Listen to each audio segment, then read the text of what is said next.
Bonjour, bonsoir à tous, bienvenue à la critique du fou, je serai votre fou le temps de cette émission. Et je serai le Saint-Esprit de cette émission. Et aujourd'hui au menu, ça. Quoi ça? On commence pas avec cette blague de merde. Et comme invité du jour, on a... ce môme. Mais tu l'as chopé où? Bah, dans la rue. Et puis t'as suivi comme ça? Ben non, je l'ai assommé. Ah, ça va alors. Tu peux partir? Non, tu dois servir de sacrifice pour le clown.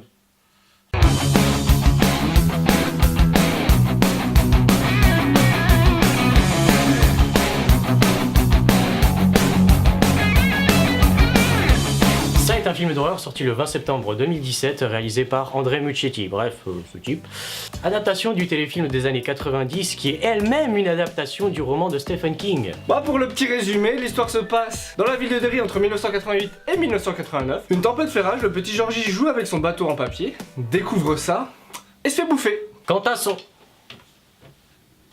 frère... Mais putain, c'est quoi ce bordel? Mais y a jamais eu ce genre de problème! Bah ouais. Ah, quand même, merci. Et qu'est-ce qu'il y a, lui? Mais... Il est où le gosse? Oh non, pas le gosse, et je sacrifie quoi, moi, maintenant, putain? Regarde derrière toi. Quoi? Tu veux un ballon?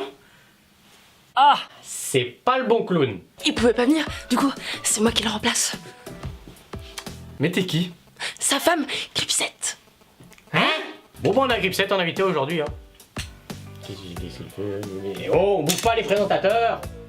Oh, j'en rêve. Et on va passer au personnage. Pour finir le résumé, il s'agit d'un groupe de jeunes enfants qui vont essayer de combattre ça, qu'il arrête de bouffer les enfants de la ville.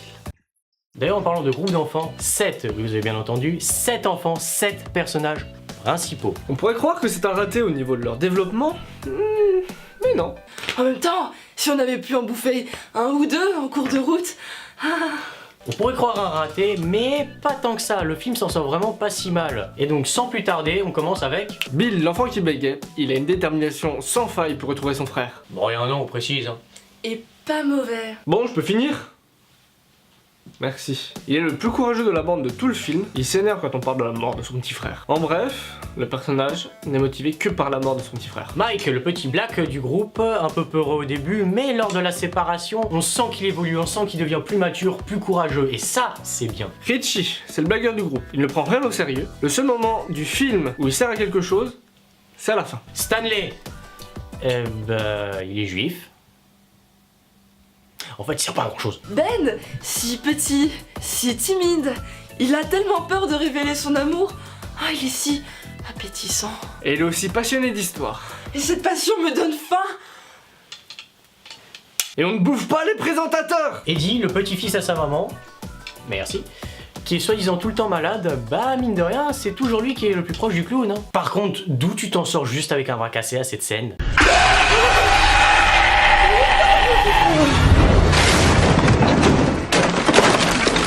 Non, parce que là, normalement, t'as le dos niqué, hein, paralysé, tout ce que tu veux, hein, voilà. Beverly, c'est la seule fille du groupe, elle est un peu allumeuse sur les bords. En même temps, tous les mecs ont envie de se la taper, hein. Non, et puis aussi, elle a une relation chelou avec son père, hein. Peut-être se faire nifler, toucher les cheveux de manière à...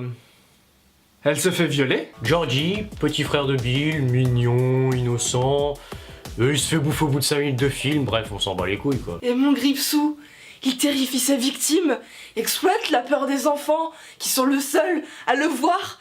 Ils sont terrifiés avec ses screamers, ses mises en scène pour tuer, ses transformations.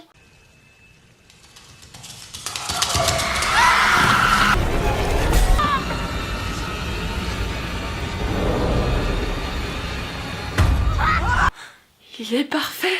Et pour finir, Henri et sa bande. Oh le beau mulet. Pardon.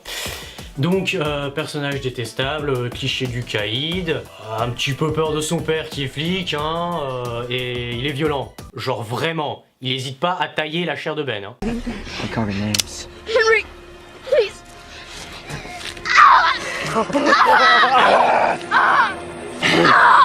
Il y a un esprit fragile aussi, il se fait facilement manipuler par ça, il tue son père, peut-être ses potes après ça, on n'en sait rien, et puis de toute façon, ils servent pas à grand chose. Hein. Et maintenant, la réalisation.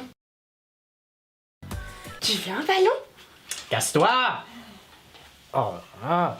Les jeux de lumière sont franchement bien foutus. On sent l'angoisse que le film veut nous donner avec les différentes apparitions de Gripsou. L'intrigue et l'histoire se mettent très bien en place. À aucun moment dans le film, on s'ennuie. Des effets spéciaux franchement bien foutus, sans déconner, entre les transformations de ça et sa mâchoire extensible, franchement chapeau. Tu veux voir la mienne? Non. Les musiques sont bien choisies, plus particulièrement lors de la scène de séparation du groupe. Et enfin les décors, on reconnaît assez bien les ambiances des années 80-90 qui sont assez bien retranscrits. Passons. À ta déception et à ta mort! Passons à la comparaison du téléfilm de 90 maintenant. Le film se permet donc des libertés par rapport au téléfilm, Et le téléfilm doit sûrement se permettre des libertés par rapport au roman. Oui, c'est vrai, on s'est pas fait chier à lire le livre. des libertés qui sont franchement bien amenées, telles que le père de Beverly qui passe à un level au-dessus au niveau de la crépitude dans le film, Le méchant du film, à savoir Henry, se fait manipuler par le clown à l'enfance, alors que dans le téléfilm, il se fait manipuler en tant qu'adulte. car oui, le film se passe quand nos héros sont enfants, une deuxième partie est en effet prévue pour 2019 quand ils seront adultes, alors que le téléfilm en fait mélange ces deux parties-là. Et ce changement est certes important car il intervient à un autre moment de la vie de nos héros. Il est bien amené, il est bien mis en scène. Quant à notre repère, on est passé du simple égout en 90 à une sublime tour avec les affaires et les cadavres flottants des gosses que l'on a bouffés.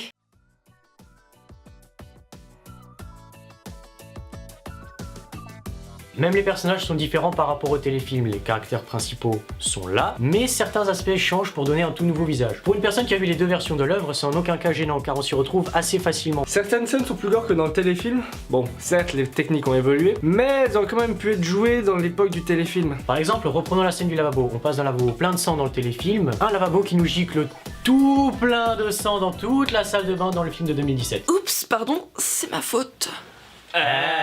Bon, passons aux points positifs et négatifs.